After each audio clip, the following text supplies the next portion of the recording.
to the last theme, which is voice, identity, and trust, which is, I guess, the most important.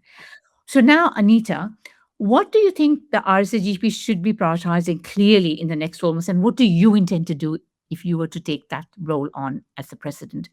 So what will you prioritize first and foremost? I know we talked about so many different areas of distress, so Mm. many things that need to be changed.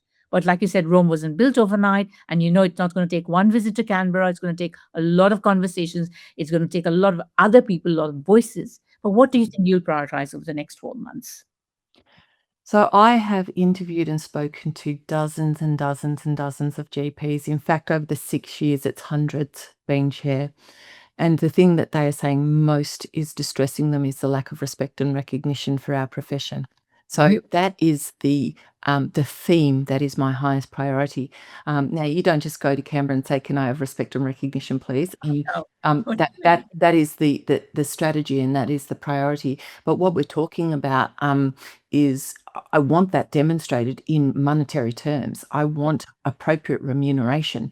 I think we do need an independent pricing authority because I think that pricing in general practice has become a political football. There is uncertainty, there is political whimsy. RACGP has been asking for the pricing authority for some years, so that is an RACGP policy. But we must go after that. Now, we can piggyback off the Grattan Institute is also saying you need to have an independent pricing authority for pharmacy to rein them in because of the spending there is just unchecked. And so it's actually a great time to say, well, independent think tanks are saying that we need this and this is what we need because there is trust has been lost between general practice and the government. We don't trust that they will allow us to use item numbers and to generate an income that is fair. They don't index. We saw that immediately, and I knew that would happen. Of course, it was always going to happen. They were never going to index to CPI because they never have. in fact, they put a freeze on us for a while. They have frozen us. They were never going to index to CPI. And so when you've signed a deal with the government that says, all right, I'll trust you, I'll bulk bill, I'll use this incentive, but you have to recognise that the cost of business is enormous. And the first thing they do, fewer than 12 months later, is say, you're getting half of CPI. The trust is eroded. So an independent pricing authority, fair remuneration for and particularly recognising the complex comorbidity. But also, I think we need a public campaign that says that this society needs to understand what expert generalists are and why we are propping up this entire health system and why it's going to be an absolute catastrophe if any more of it is lost. And so that's an absolute priority. The internal priority, I think that we do need to continue the work in terms of some of our internal bureaucracy and processes because I do know that members continue to feel very frustrated. The college has come a really long way. We do have an outstanding CEO in Georgina Vanderwater, and I trust her, and I know that she has a vision, and I know that she's going to deliver on it. But I do recognise from a member point of view that there are still frustrations that we're looking to improve their experience and improve the efficiencies and some of the processes that we have inside. Now, I want to just bring up two very, very interesting and very, relevant comments here in the quick Q&A.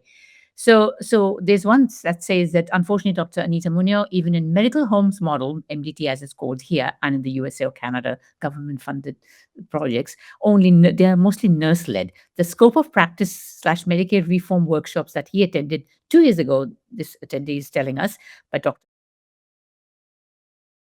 absolutely were blatantly against GP-led teams. Yep. How are you going to initiate a paradigm shift here? Yep. And I was, and others have been absolutely scathing of that project and that review. And I went to those workshops myself and I made that very clear. And in submissions afterwards, when I've been in Canberra, I've said that it is just, there was a predetermined outcome and how you can have a conversation about primary care and leave GPs out is absolutely beyond my capacity to compute. But of course, I do understand it's politically motivated, and it's because people believe that the NHS is the right model for Australia. And so I understand why it happened and where it came from. Now, having said that, a lot of what that report actually suggested has not come to pass, because I think a lot of people said that this was just it's so inappropriately executed as now to be of limited value. And so I agree with you. I was absolutely furious about the way that that was conducted, and I was very comfortable having my my views made clear, not just in our formal submissions and attending, but when we've been in camera. So I think we need to make it very clear that the MDTs must be GP led. The evidence is that when you have no GP involved, it costs you more. People over order, over prescribe.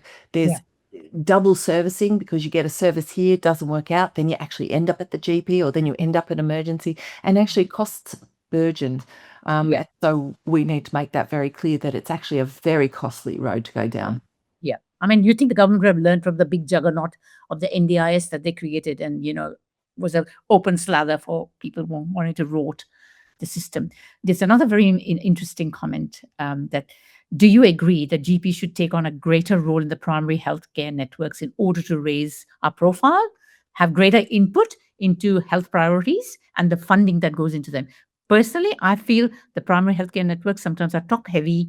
Huge budget goes into administrative expenditure, computers, swanky offices, and I'm personally not impressed. What do you feel?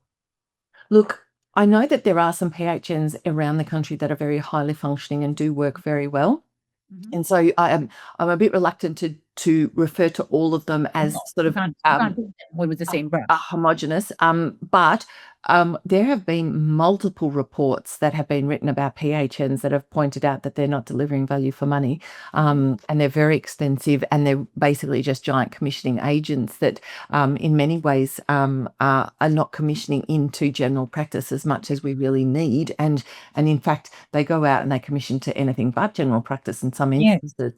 Now, having said that, I got into college life initially because I was disgruntled as a member because of certain things that were occurring at the time, and this is sort of around 2016 or 2017. And I really quickly formed the view that if I am disgruntled about something, probably the best way to get in and affect change is by being involved. Now, so the answer is, I think it is very important that wherever there is a conversation about general practice and primary care and community care, GPs must be in the room, holding everyone to account and being truth tellers. But I do also recognise that there are some PHNs where it can be very stifling and difficult for GPs to get any purchase on the conversation. But in general, I do believe that we are better off being everywhere and our voice being everywhere than hiding in the shadows. Yes, exactly. And you cannot make decisions for primary care without primary care being involved, frankly speaking. Anything you do.